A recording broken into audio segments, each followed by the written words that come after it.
I've developed a new morning routine that makes me feel absolutely ready for the day, and it always starts with AG1. AG1 Next Gen is a daily health drink clinically shown to support gut health and fill in common nutrition gaps. The problem with the holiday season coming up is that I love to eat sugar, and if I'm not careful, that's all I consume. That's why I consume AG1. With 5 probiotic strains and over 75 vitamins and minerals, AG1 Next Gen replaces the need for multivitamin, probiotics, and more. And it actually tastes good. What I love about AG1 is that it replaces all the different supplements I would normally take in pill form, and it's so much easier to drink a drink than take 10 pills. AG1 Next Gen is helping raise the standard because they have so many multiple gold standard clinical trials. And all of that in an industry where not everyone invests heavily in research. They go to great lengths with their rigorous peer-reviewed clinical trials. What I love about investing in AG1 is that it's flexible and risk-free. I can adjust, update, or cancel my membership at any time. There's also a 90-day money-back guarantee, and it's FSA and HSA eligible via TrueMed. Head to drinkag1.com/booktalk to get a free welcome kit with an AG1 flavor sampler and a bottle of vitamin D3 plus K2 when you first subscribe. That's drinkag1.com/booktalk, BOOKTALK. Stay one scoop ahead with your AG1.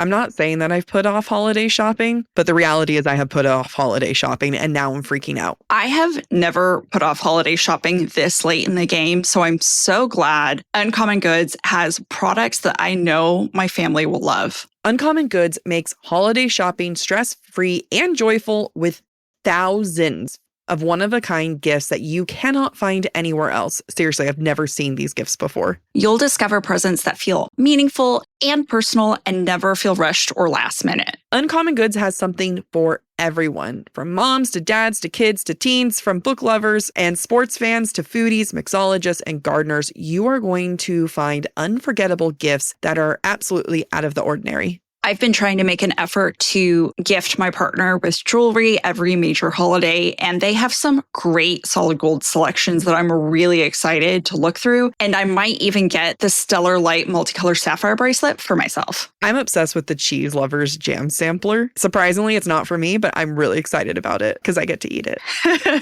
Uncommon Goods looks for products that are high quality, unique, and often handmade or made in the US by independent artists and small businesses. Every purchase is a chance to choose something remarkable and feel good about where your money goes. This right here is why I love Uncommon Goods. With every purchase you make, they give back $1 to a nonprofit partner of your choice. They've donated more than $3.1 million to date. So don't wait. Make this holiday the year you give something truly unforgettable. To get 15% off your next gift, go to uncommongoods.com/booktalk. That's uncommongoods.com/booktalk, BOOKTALK, for 15% off. Don't miss out on this limited time offer. Uncommon Goods. We are all out of the ordinary. Every holiday season, I am always thrown off by how much money I have to spend, and every holiday season, I really wish I had better saving habits, which I should have learned early. Acorns Early is the money app and debit card that makes it easy to grow kids' smart money habits. Do for your kids what our parents didn't do for us. Why didn't they have apps available in the 90s? Acorns Early lets kids learn by doing. They can earn money with the in-app chores tracker, practice real-life budgeting with automatic allowances, and even set their own savings goals. I love this because it's not just a card, it's their card with over 35 customized designs to choose from. Plus, kids feel the impact of their spending choices, sparking independence and confidence with every swipe. And parents get peace of mind too. You don't have to worry about your kid asking for money every time you go out. Now they're going to manage their money. You can set spending limits, send money when you need to, get notifications, and step in if the card is ever lost. This is such an important thing to learn so early on. Ready to join over 1.2 million parents and kids who've unlocked their kids' potential with Acorns Early? Get your first month on us when you head to acornsearly.com/booktalk or download the Acorns Early app. That's 1 month free when you sign up at acornsearly.com/booktalk, BOOKTALK. Acorns Early Card is issued by NBKC Bank. Member FDIC, pursuant to license by Visa USA. Free trial for new subscribers only. Subscription fee starting from $5 per month unless canceled. Terms apply at acorns.com/earlyterms.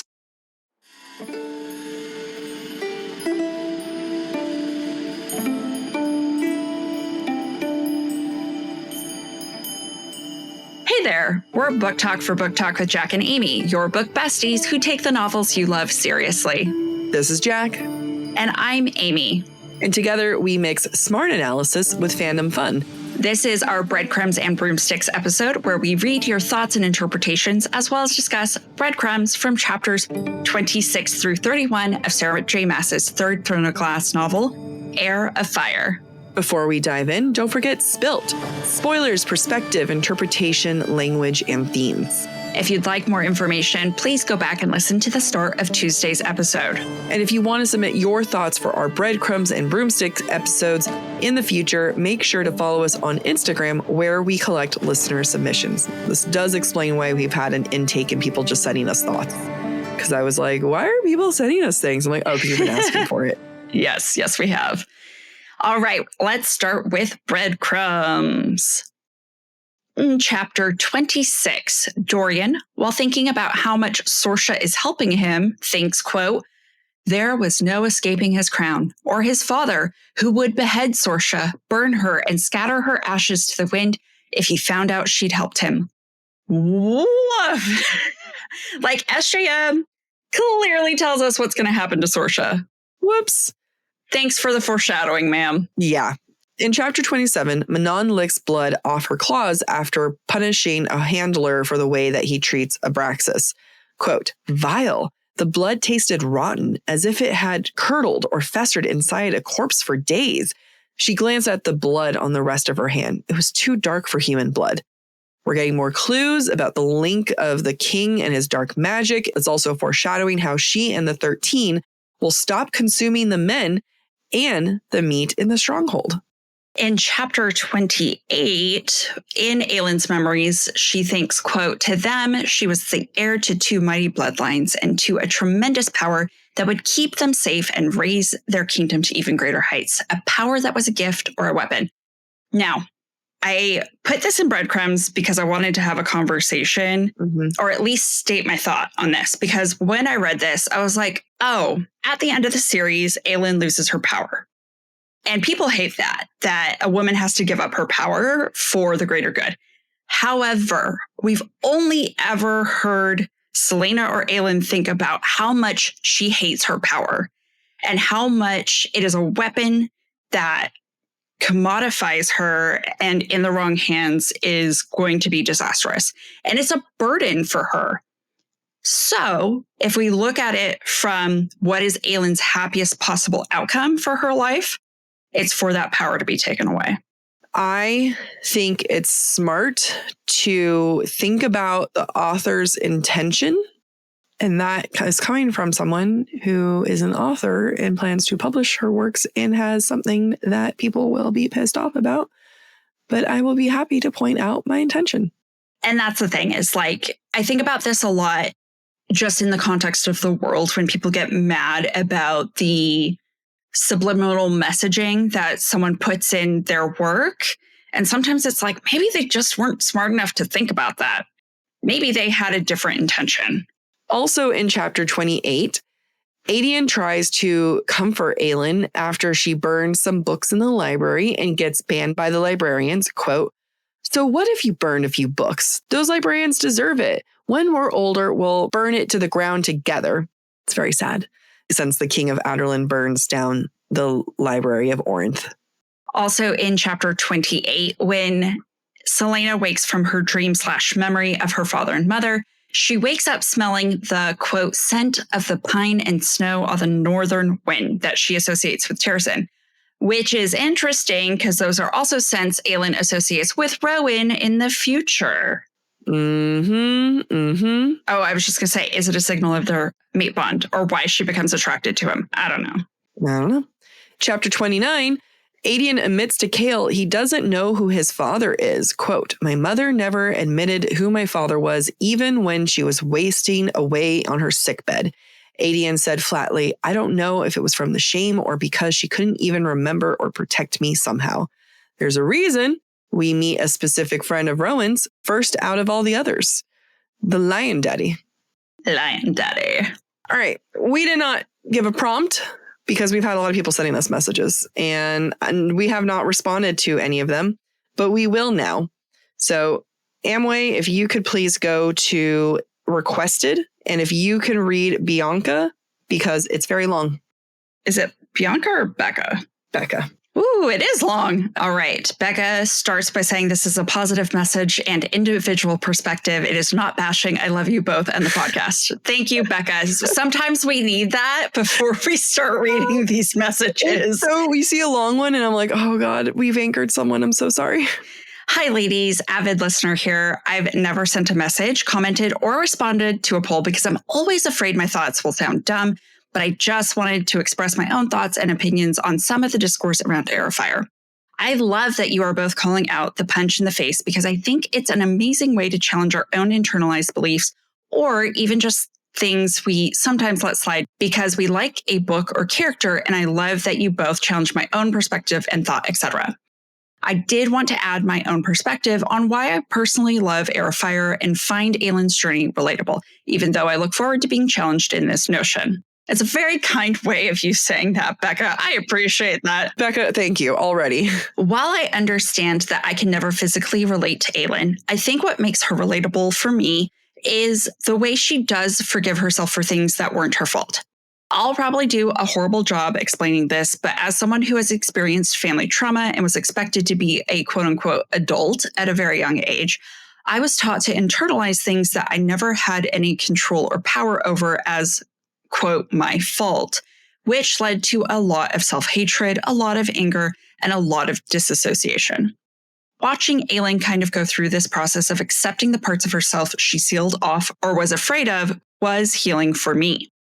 And Heir of Fire is one of my favorite books for that reason. Now, I will fully admit it's really to do with Manon and the final scene where Aelin is on the ground and her actual inner child reaches out, but I feel like it's the general themes and scenes of this book that make it beautiful to me. Again, most of it is Manon for the majority of the book. I'll leave you both to the actual analysis because it's the best, but those are just my general thoughts on Heir of Fire. Lastly, Chaol. I think my personal problem with Chaol is that he reminds me of that guy. The guy that thinks you're something different than you are and can never fully, truly accept that you're not.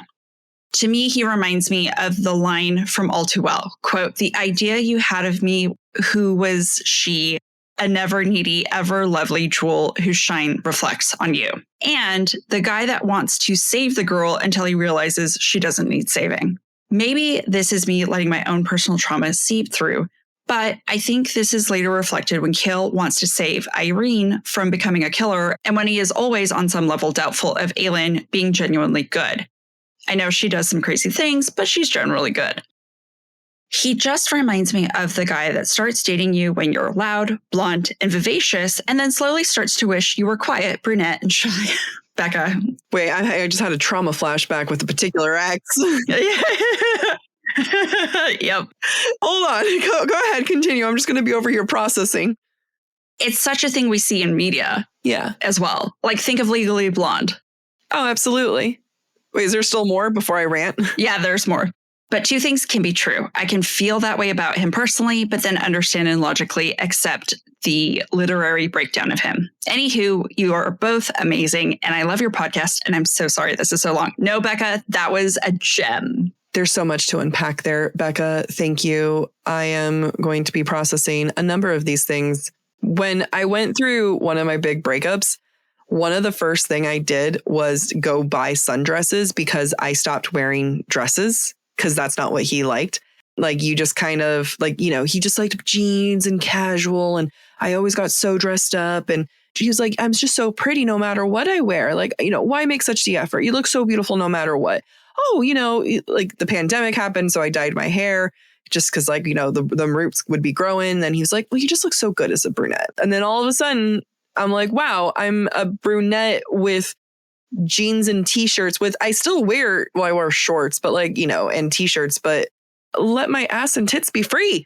That's a very triggering, good in a good way of like processing that. She's spot on with Chaol of, yeah, you know, he thought that she's something that she's not. It's the male gaze. Yep. Yeah. I mean, wasn't it after that breakup that I was like, you were like something about college, and I was like, well, you wore skirts in college. Yeah. Yeah. It's, I'm just someone who's meant to let my ass and tits be free. And that's my truth. That's just my truth. Another truth is what Becca was talking about with Aelin and her growth. And I think there's something to be said about forgiving something you never had control over. Mm-hmm. I love the way she put that.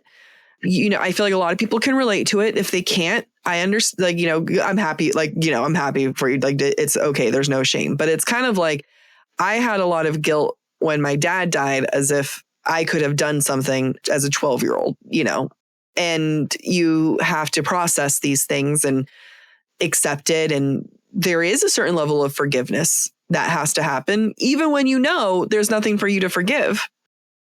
Yep. I got it. Okay. I'm like, did you want to say something to that or no?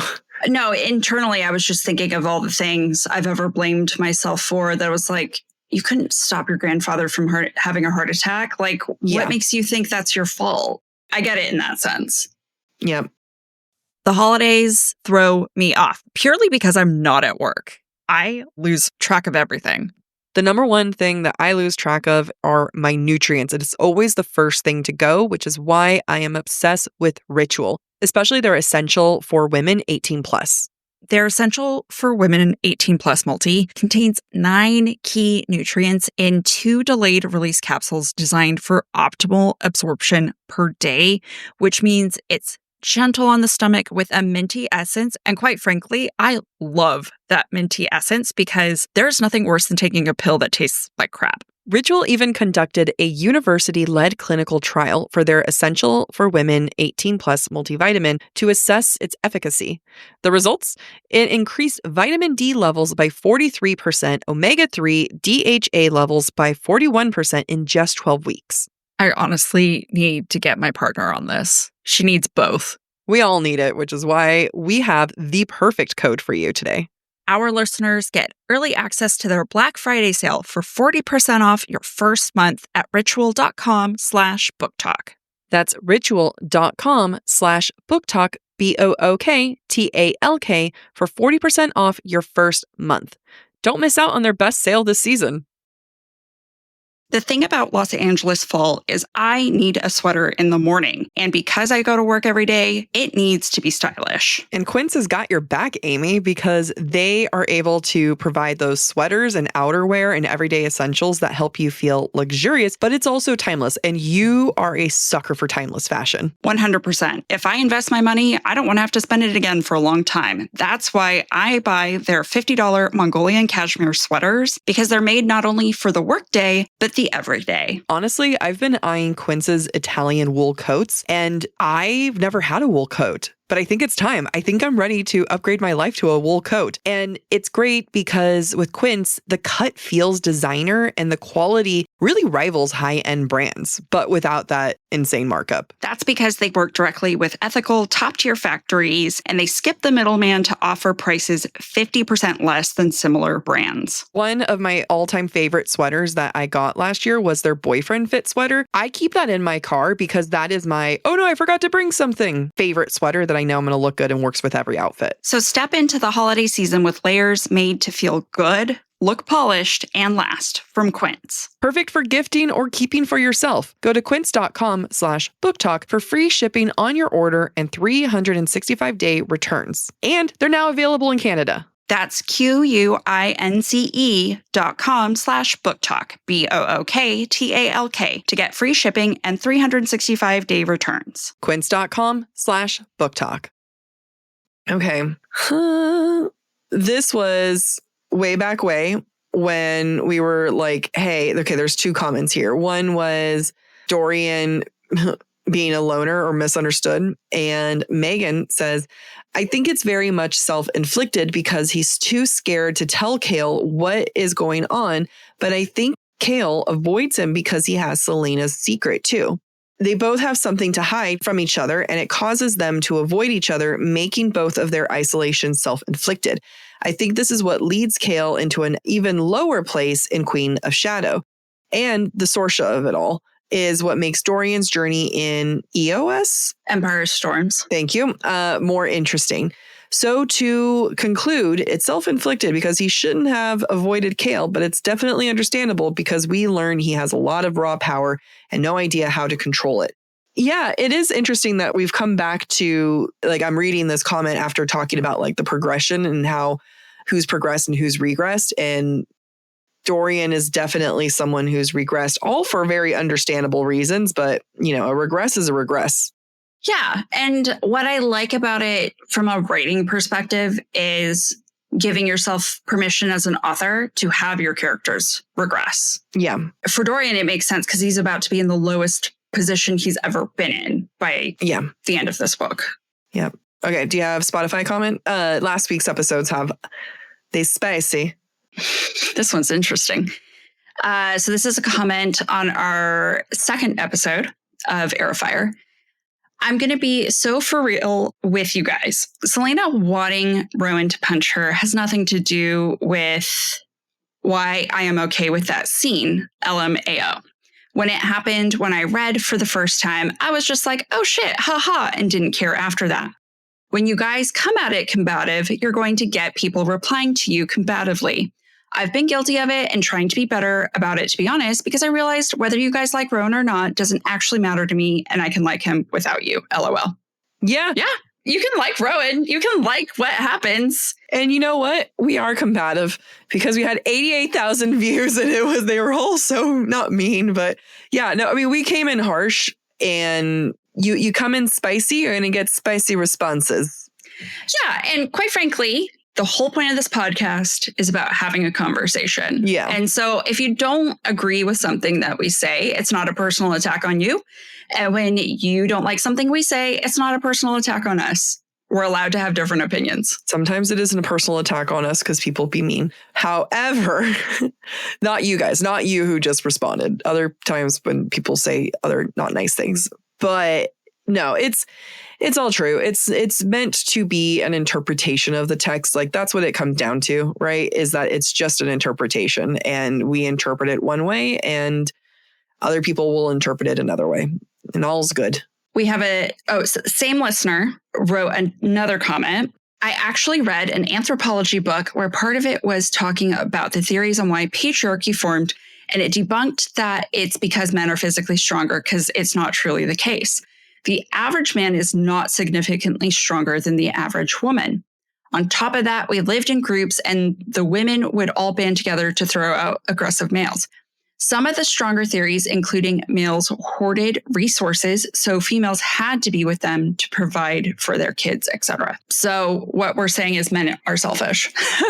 I'm interested about how they got through the average man is not particularly stronger than the average woman. I am not saying that that's a wrong statement. I just would love to know how they came to that conclusion.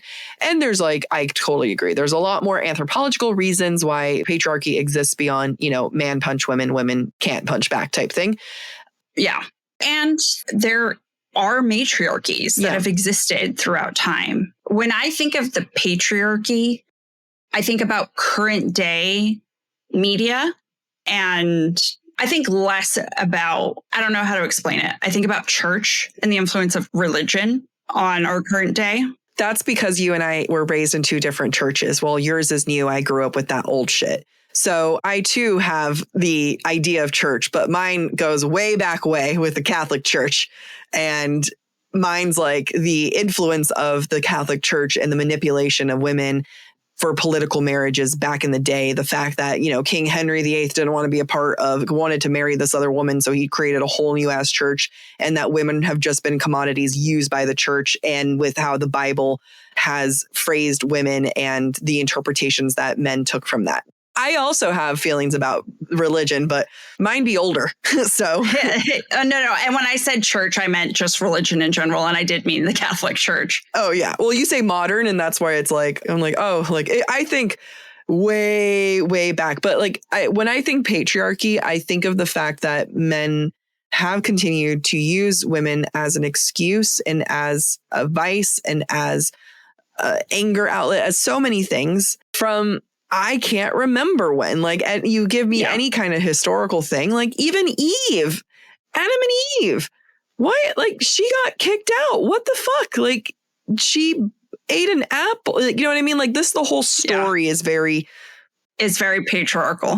It's very patriarchal. So it goes back to when we think about like anthropological reasons, we're going back to like, caveman days, and there's reasons for it. And why are there reasons that there's some places that have matriarchies and don't? And there's a lot more that goes to it.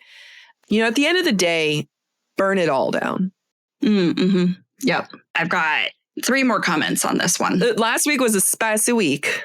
The week before was spicy too, about the alcohol abuse. Oh yeah, we're going to read that too. This has been a spicy season. But I also, again, I keep being like, why are people commenting? Because we've been asking for it. So thank you. It's true. Thank you for engaging. Yes. Someone said, all those people excusing Rowan's behavior are gaslighting themselves, LOL. Aelin and Rowan pairing was always at the bottom of SJM barrel for me, and your analysis only confirms it. So look, there's people on both sides of this, and that's just the way it is. As someone who lives in a family where I like to consider myself, when I say progressive liberal, that's like not me calling like there's an actual category of like progressive liberals. I'm not just like that liberal shit. I'm that like progressive, in my family, not very much so. Right. And there's some things that we have to, in my family, accept, that we just do not talk about politics. Mm-hmm. And maybe after the season, we accept that we just do not talk about Aelin and Rowan. Or we just accept that we don't talk about the punch. There's several things I've learned that we just, we all agree to disagree, and that's okay. I will say today's episode has made me appreciate the beginnings of their love story. Mm-hmm. I will never not say that I need more. And I don't think that that's shows a fault of their love story. I think it shows, hey, you're giving me these breadcrumbs, give me more. Mm-hmm. I want to be more on board. The only reason why I'm not more on board is the lack of screen time. Right. I think SJM really did herself a disservice. If this book had only been about Aelin and Rowan and had been in Aelin's perspective the whole time, then I would probably be on board with Rowan, because SJM is so good at redeeming characters. And in my opinion, she did herself a disservice by introducing so many points of view. Agreed. Another one from Sophia. The last thought on this episode really got me thinking about the patriarchy and about what is a quote unquote good feminist. The concept of a good feminist is just another way for the patriarchy to continue controlling women. When Amy started talking about biology and Jack was talking about men being physically stronger, it clicked for both. And what the patriarchy really wants us to forget is everything is supposed to be about balance. Men are physically stronger and women are wiser and kinder. And that's the balance we need. Interesting. Don't let the man gaslight you, ladies. I think there's something to that of like, there is no such thing as like the perfect feminist, right? I think it's Brene Brown, who I know has had a lot of incredible books, a lot of like, she was one of the early people that I was like, get my little feminist mind on. I don't know where she stands now, but I know she was not, what's the term? There's a different type of feminism where you're understanding and welcoming of all layers of feminists. I've had really great conversations with women of color who don't identify as feminists because of the lack of inclusion that past feminist movements have had on women of color and now trans women, right? Like there's just a lack of inclusion there. Right. So that's someone who I really respected. And then I saw some comments that she made about not being fully, inclusive of trans women. And I just was like, like that kind of made me step aside. I don't know where she stands on it now, but I think that's just an example of there is no one right way because we are constantly evolving as a society. And the idea that there is a perfect feminist is the same patriarchal idea that there is the perfect victim. Do not get me started on Amber Heard and the Johnny Depp trial where his entire case was, yes, what she said was true, but it's defamation. They weren't arguing whether it happened or not. His case stood on the fact that it happened. Yeah. And yet because Amber Heard is not the perfect victim, and not just her, but so many other people, women are not perfect victims, it becomes messy. So yes. Yeah. Let's continue to blame the men, the patriarchy. Well, I mean, and it's just like there can't be a perfect feminist, there can't be a perfect woman, but media paints a perfect woman for us all the time. And that's what we aspire for. So, it's just... And as close as Amy and I come to as being the perfect woman, like as hard as close as we are to the sun. No, it is like you'll never be perfect. Like even with me, I struggle with this idea of, am I too quote unquote masculine? And I think I'm actually one of the, like when I say that, I don't think I'm a very quote unquote, also what is masculine? What is me being worried about being masculine? Masculinity has nothing, like why do any of these things? But I constantly, I'm like, is my voice not high enough? Is it not girly enough? Do I not, am I too broad? Am I too whatever? Are men not going to like this? Am I too opinionated? Am I too all these things? Does me being opinionated make me fall under masculine tropes? Like it's horrible being us and in my head. In a lot of women's head. Yeah. Even Aelin would pause to catch her breath. We'll be right back. I went to a holiday get-together at work today, and we were all comparing our walkable shoes that we wear to work now instead of heels. And let me tell you, my Walk Slim glides from Vionic were the stylish shoes out of the group. Oh my God, I keep getting compliments on my Uptown loafers from Vionic, and that's for a reason. Vionic has the best essential styles for everyday wear that you get to wear for every season. Right now, it's loafer season. The Uptown loafer folds flat, which is making my pre-holiday packing so much easier. I did a dry run, and they do in fact fit. Vionic also has exclusive VioMotion technology, and that's what sets their shoes apart. They began by revolutionizing medical orthotics, and today they continue to use that science to engineer their shoes. These are the only shoes I wear where I don't put my own custom orthotics in them, because these shoes don't need them. Vionic is so confident that you're going to love them that they offer a 30-day guarantee. Wear them, love them, or return them for a full refund within 30 days. Get your own Vionics now using code BOOKTALK at checkout for 15% off your entire order at vionicshoes.com when you log into your account. It's a one-time use only, so be sure to stock up. That's code BOOKTALK, BOOKTALK, to get 15% off your entire order. One-time use only. Stock up on those holiday presents. Vionic shoes. Wearable well-being for your feet. My favorite part about the holidays isn't the holidays, it's the linen sheets that I get to switch into. Because it makes it cozy. You are such a sheets girl.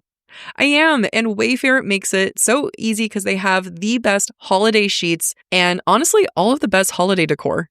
Wayfair is the place to shop for all things home, and you honestly know you're an adult when you start getting home things for holiday gifts. You also know you're an adult when you buy from Wayfair and you just scroll through their website like it's just a fun social media thing to do. Most of my things in my room are from Wayfair.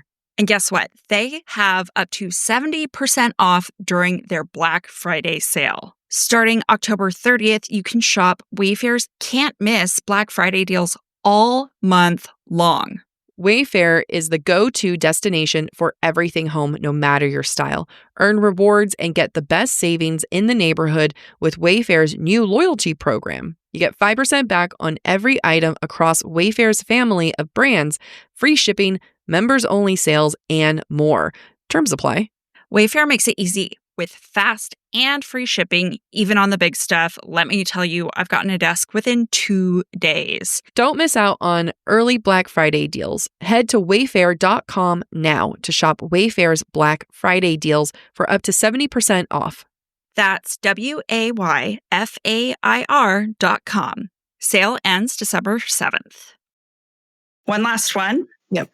I have to believe that these are, quote, my fae husband can do no wrong, would 100% care in real life. I think she's talking about listeners who support Rowan. Yeah. I absolutely cared about the hit, but at the time I read this before the Me Too movement, and it was just a moment in a fantasy book I was speed reading to catch up on the series.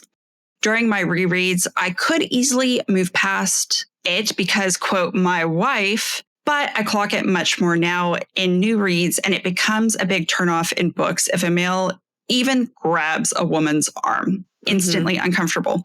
I get it. Like, I can't think of a book off the top of my head, but I know that there have been books that I'm like, I really love this book. And there have been other people I've encountered that are like, no, it sends all these bad messages. And I just never saw the messages. And I think that that's okay, that we just have to keep learning. Yeah. And I can totally come back to like what one of the other listeners said is like, if we come off combative, people are going to be combative. I do want to emphasize there's nothing wrong if you don't have an issue with it. Yeah. You know what I mean? Like, if you don't have an issue with it, you are not a bad feminist. You are not supporting domestic violence. You are not supporting violence. If you are totally fine and chill with it, that is completely and utterly okay. If it was not for the fact that we're doing analysis, I wouldn't think that much about it. You know, there's plenty of books where there's dubious, questionable things that if I wanted to sit here and analyze it, I would have issues with it. But if someone doesn't have an issue with it or doesn't think about it or they read past it, like, that's okay. That's completely okay. Yeah. I mean, at the end of the day, we are here for analysis and to read into things that SJM never intended for us to read into. None of us should be here reading into this, but we're here. So if you don't see things the way we do, I can guarantee I didn't see it this way either in my first read. No. Not at all. Not at all. We're talking because we're talking, and people keep coming back to listen, and we love what we do, even when it gets spicy and not spicy in a good way. Yeah. And I think like for me, like I didn't think about it. And then all of a sudden it wasn't until I was like, wait a minute, he hits her. And then Amy was like, doesn't he warn her? And then that something in my head set it off of like, well, I don't like that. Do you know what I mean? So it wasn't even until like I actually thought about it. And it wasn't until Amy really is the one who set this rampage on fire. It's all my by giving fault. false information saying that he warned her. And like good people, the listeners backed me up. Yeah. What? No. Okay, so I'm going to read this one and then we read the other comments from the other Spotify one and we're good. Yeah. Okay. So this one is a follow-up response. Like, again, we're going through these of mirroring and Aelin and Manon mirroring each other. And there's any other characters mirroring. And she says, this is from Melinda. Okay. I feel like everyone mirrors the different eras of her life. Dorian is her royal years. Manon is another lost princess with blood on her hands who has to grapple with their own self-worth to take a throne and lead their people. Aelin is a little girl who lost her parents and kingdom in one foul swoop and also raised by a narcissistic man who planned to use her for his own advantages. And they both spent years in chains. Nehemia mirrors Sam, even in the way she died, which is why Celaena was so triggered at her death and attacked Chaol. Chaol and Aedion, I agree, mirror each other. But why are they also her teen self in a way? There's something very high school versus college feeling to it in independence and maturity ranges. Lysandra mirrors Celaena's youth and training. I shudder to think what Lysandra was forced to do to herself in her training for sex trafficking when Celaena had to break her own hand. Aedion is Fae, hiding in human society. P.S. Love the podcast. Thank you. Yeah. I love this idea that so many of the characters represent Celaena at different times in her life. Yeah. It also makes sense because that's how she connects with them, right? Yeah. I mean, and that's what we do as humans. We connect with people we can identify with. Mm-hmm. And it's not every aspect of them that we identify with. Sometimes it's only one. And that's what it means to be human and to have relationships. So I like this idea that each character represents something of Aelin. Yeah. All right, let's go to those. Another round of comments. Another round of comments. All right. So Tabitha said, I will admit I was getting drunk for the first time and then repeatedly afterwards at 17. I brought tequila to school in a water bottle. I'm 26 now and only socially drink now. And most teenagers I know also drank, so it's not that uncommon and doesn't mean she will become an alcoholic later on. Also, Heir of Fire is also one of my favorites, but it's because I love a training book. So we also received another email of someone saying like, hey, I'm in Australia. It's not underage drinking for us. This is here, it's fine. It's not the underage factor of it all. I a Latin woman was drinking a little bit of wine since I was 6 years old at the dinner table. Like, that's just kind of what you did. Like, I get that.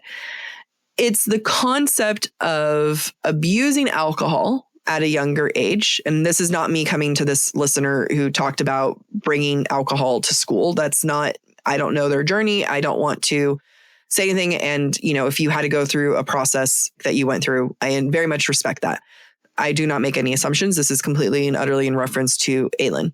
I feel like it was the use of abusing alcohol that was meant for SJM to try to age her up. And it comes more with the issue of this is a book that's trying to age up Aelin from what she really is. And that was an example of one of the ways where she did it. Yeah. And let's be clear. The criticism is not what Celaena is doing. The criticism is the author's choice. Mm-hmm. To use this as a tool, not to demonstrate trauma. It is demonstrating trauma, but on some level also making her appear older. Yeah. Just like with the comment in today's episode about Chaol seeing Sam Cortland as Aelin's lover, even though Celaena never had sex. Yeah. With Sam, and Chaol knows that. It's just these little ways of going about it. And again, not that there's anything wrong with like Celaena drinking like this. I had a very upsetting time in October, and I had 8 shots of margarita, and Amy was right there along with me, crying my little heart out while she took care of me, right? Like, we've all been there. It's where was the evidence of that in her nature before this even happened? Where's the evidence of her indulging in that kind of way? Yeah, so that kind of gets at the next comment from one of our listeners, from Patty. In Europe, alcohol can be legally bought and consumed starting at the age 16. If these horrible things, parents murdered, first love murdered, first bestie murdered, betrayed by first ex, etc., had happened to a 19-year-old in Europe and they thought they were responsible for it, I guarantee they would react the same. Also, in the past, she never had the option to fully crash out like this. So I feel like it's justified. She gave up on life and she had no more purpose. Reaction makes sense to me. So I think it's been a really long time since I've talked about this, but I became extremely dependent on alcohol. I was, a very strict, very conservative religious person up until 19, 20, and then started drinking very, very heavily. And that's when Jack and I met. But I got worse after Jack moved to London. So I'm in my early 20s, and alcohol was a coping mechanism for me to survive traumatic things that were happening in my family and my extended family, to deal with the fact that I was, a bisexual woman in a religion that condemns same-sex attraction, that made me feel like I was a worthless human being. I was trying to cope with depression and anxiety, and I was not medicated, or I was medicated, but I was still drinking, which, by the way, makes your medication ineffective, especially if you're on an SSRI. But my point is I've been there. I haven't experienced what Aelin's experienced. I don't think a lot of people have, and they're fortunate to not have experienced that. And they're still capable of abusing alcohol. Again, like we said previously, it's not about Aelin abusing alcohol. That is not the criticism. The criticism is about SJM. Also, as someone who was sober for 8 years after that and then started drinking again, I recognize my triggers and when I start drinking excessively and what I'm doing it for, and it's not socially. So look, I think everybody has a different experience when it comes to alcohol, and I want to recognize that and appreciate the listeners who are bringing this up. Jack and I have very different experiences with alcohol, and we are not trying to shame anybody for their relationship with alcohol. We are only commenting on SJM's choice to use alcohol as a way to justify, and we could be reading into this, but as a way to justify her relationship with a 200-and-something-year-old man. I think that was very well said, Amy, and thank you for sharing that. It's very vulnerable, and I respect the crap out of it, and I hope everyone else does too. Like you said, everyone has different relationships. I've always felt like I had a healthy relationship until I had an unhealthy relationship with a friend. And then I had an unhealthy relationship with alcohol. Wasn't their friend anymore. Suddenly I had a healthy relationship with alcohol again. So you have these moments and everyone is allowed a crash out. When I tell you guys, you should follow my personal Instagram because I documented a crash out I had in October. And it was so crash out and cliche. It was funny. I could almost associate that with Celaena's crash out, right? Like it's just such a crash out. You're just having a little time. It's almost funny. But what she went through wasn't funny, right? Like you guys say, she went through this whole horrible experience, all these other stuff. How are we supposed to know as the reader that this isn't a like true cry for help? Because the way that people have talked about it is like, girl deserves a little crash out. One of the funniest fucking comments we got was someone like, she deserves a treat, and I think that's hilarious. But this wasn't a treat. This was her really on the verge of many times having suicidal thoughts. And that's the other thing where it's like, this isn't a cute little crash out. This is actually her having such intense depression that she's wondering for her own self-worth. Now, there's moments where it's like kind of funny. She's like laying on, she's laying on the roof and stuff. But where does that line go from cutesy, crash out to severe depression? And in our humble opinions, all of it being used to justify a 200-year age difference. Yeah. That's all, guys. And like we said earlier about the Rowan stuff, you don't have to agree with us. Yeah, totally. But Jack and I have a very specific lens about alcohol. Yeah. Because of the way we were brought up and our experiences with it in our 20s and 30s. And so our interpretation is colored by our personal experience. And what Celaena experiences looks like to me, a trauma response and a cry for help. I mean, and it's not just our personal experience, but our lens. Yeah. I am viewing this through a feminist lens. I have to look at, and not just feminist lens, but a very specific heteronormative lens. Like that's what I'm looking at. I'm not looking for nuances specifically. I'm looking at through this literary lens. If I wanted to look at it, I could look at it through a colonial lens. I can talk about which of the Fae versus human colonized the other, and what does that punch represent? Is it a representation of the colony fighting against the colonizer? If that's what I wanted to go into, I could, but I'm looking at it through the feminist lens, just the same way that Amy's looking at things through a Marxist lens, which means power. We always have to be looking through the power dynamics and through I have chosen the heteronormative lens, like feminist lens. We could probably do an exercise of if we wanted to look at the same scene through a different lens, but Amy's looking at power difference. I'm looking at it through a heteronormative feminist perspective. Right. I mean, I could choose a psychological lens and compare everything to Freud and all, the very standard psychologists that we base a lot of our understanding on. Is Rowan punching Aelin a metaphor then for him punching Maeve, right? Does she represent Maeve? Is Aelin being punched by Rowan then her wanting to be punched by a culture that turned their back on her? Yeah. I think we've spoken so long from the feminist and Marxist lens that you're going to hear recurring themes from our points of view. And quite frankly, it's a place where we're comfortable. It would require more work. And in all fairness, I'm not going to. I can't.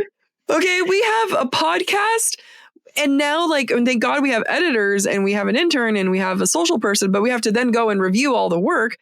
And then we also have our daytime jobs. And then we decided to start a literary journal. And then Amy and I decided to submit our books to editors and agents. So hey, that means we have to finish fucking writing a book. And revising a book. And you think I'm going to go and refresh a literary lens? I don't want to research Freud. I'm going to remind myself on colonial and post-colonial. I know it I know the gist of it, but I'm not going to give you guys the research you deserve. I'm sorry. I'm going to give you what I remember and what I know very well. We're comfortable in our lenses. Come back when we have more time and maybe we can do another lens. I mean, maybe we can do one scene, maybe at the end. Oh, yeah, that would be fun. One scene, we can choose it. if we want to come back and revisit the punch, although I feel like we just did a great job throwing it out there. Yeah, no, I think we did a good job flying off the seat of our pants. But yeah, I think that would be a really fun thing to do, is to say, okay, Jack gets XYZ lenses, Amy gets XYZ lenses. Let's take this one scene and interpret it from every lens. I think if you guys want that, tell us which scene so that we don't have to look that up either. And let's just look Heir of Fire or Throne of Glass. It could be any of the first three. Yeah. Yeah, any of the first three. Comment on this episode. Which scene would you like us to look at? And Amy and I will do a special mini episode looking at that one scene, and we will choose different lenses so that we can show you all the different ways. And if you want the punch, we'll do the punch. But we can look up different literary lenses and and interpret it in all the different ways. Right. And the point of it is to show that lenses impact interpretation. Yeah. And our lens is very specific to us. Yeah. We chose these lenses for a reason, I chose the feminist lens because I be a raging feminist, and I chose the heteronormative view of it because I be a sadly hetero girl. And it's there's many ways of looking about things. And frankly, looking at it through a heteronormative way was just easy. And that's what it came down to. I am sorry. I am no better. And I chose a Marxist lens because power. It's you can look at the power dynamic. That's my jam. I think about real life through the Marxist lens. Yeah.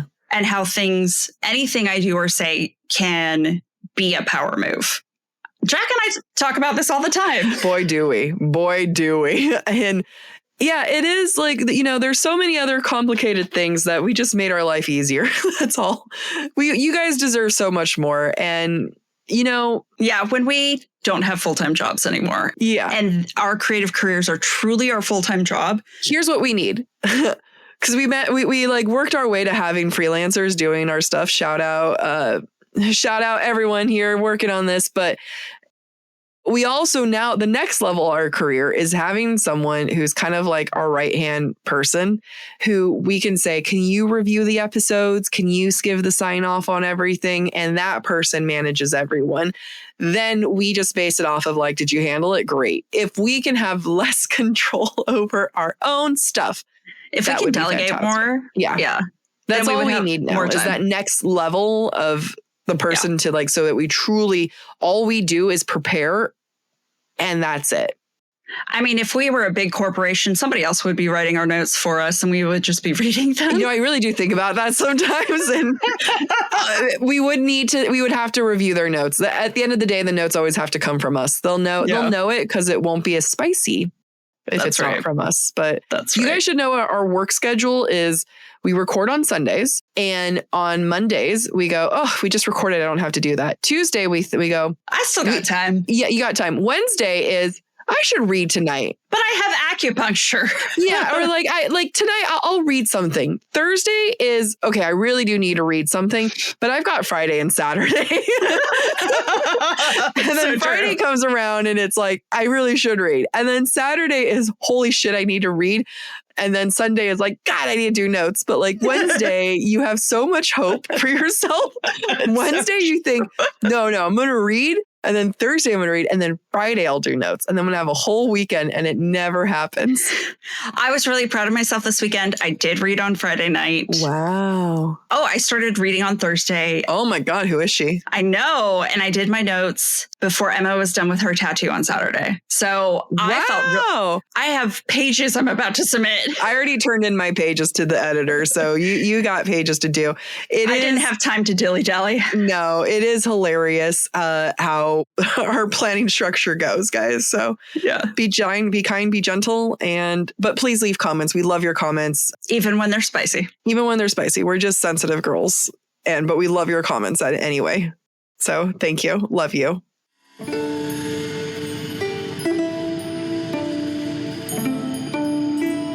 Thanks for listening to Book Talk for Book Talk with Jack and Amy.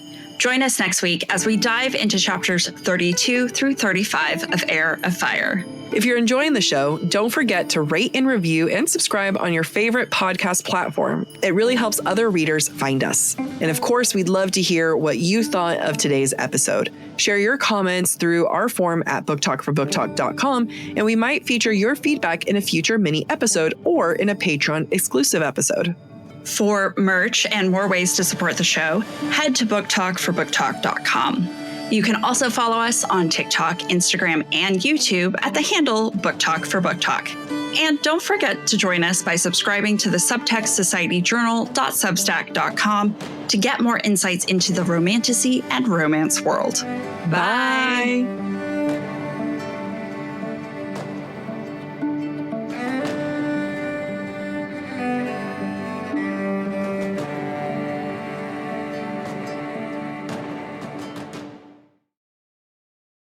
The holidays throw me off purely because I'm not at work. I lose track of everything. The number one thing that I lose track of are my nutrients. It is always the first thing to go, which is why I am obsessed with Ritual, especially their essential for women 18 plus. Their essential for women 18 plus multi contains 9 key nutrients in 2 delayed release capsules designed for optimal absorption per day, which means it's gentle on the stomach with a minty essence. And quite frankly, I love that minty essence because there's nothing worse than taking a pill that tastes like crap. Ritual even conducted a university-led clinical trial for their Essential for Women 18 Plus multivitamin to assess its efficacy. The results? It increased vitamin D levels by 43%, omega-3 DHA levels by 41% in just 12 weeks. I honestly need to get my partner on this. She needs both. We all need it, which is why we have the perfect code for you today. Our listeners get early access to their Black Friday sale for 40% off your first month at ritual.com/booktalk. That's ritual.com/booktalk, BOOKTALK, for 40% off your first month. Don't miss out on their best sale this season. The thing about Los Angeles fall is I need a sweater in the morning. And because I go to work every day, it needs to be stylish. And Quince has got your back, Amy, because they are able to provide those sweaters and outerwear and everyday essentials that help you feel luxurious, but it's also timeless. And you are a sucker for timeless fashion. 100%. If I invest my money, I don't want to have to spend it again for a long time. That's why I buy their $50 Mongolian cashmere sweaters, because they're made not only for the workday, but the everyday. Honestly, I've been eyeing Quince's Italian wool coats, and I've never had a wool coat. But I think it's time. I think I'm ready to upgrade my life to a wool coat. And it's great because with Quince, the cut feels designer and the quality really rivals high-end brands, but without that insane markup. That's because they work directly with ethical, top-tier factories, and they skip the middleman to offer prices 50% less than similar brands. One of my all-time favorite sweaters that I got last year was their boyfriend fit sweater. I keep that in my car because that is my, oh no, I forgot to bring something, favorite sweater that I know I'm going to look good and works with every outfit. So step into the holiday season with layers made to feel good, look polished, and last from Quince. Perfect for gifting or keeping for yourself. Go to quince.com/booktalk for free shipping on your order and 365-day returns. And they're now available in Canada. That's QUINCE.com/booktalk, BOOKTALK, to get free shipping and 365-day returns. Quince.com/booktalk. I wear glasses every day of the week except weekends, and those become my fun contact days until I'm about to run out, which I am on my last pair of contacts right now. 1-800-CONTACTS has been my go-to for refills with my contacts. I've known you long enough that you'll go weeks without getting your contacts because of the location. But 1-800-CONTACTS skips the hassle. They offer free and fast shipping on every order. For over 30 years, 1-800-CONTACTS has been the leader in online contact lens delivery with millions of contacts in stock and award-winning customer service. They even offer free returns and exchanges, which means you can order confidently. They even offer unbeatable perks like free torn lens replacement.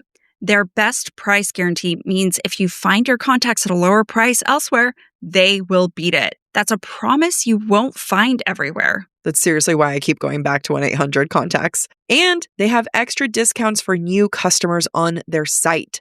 Getting contacts doesn't have to be a hassle. Let 1-800-CONTACTS get you the contact lenses you need right now. Order online at 1-800-CONTACTS.com or download the free 1-800-CONTACTS app today.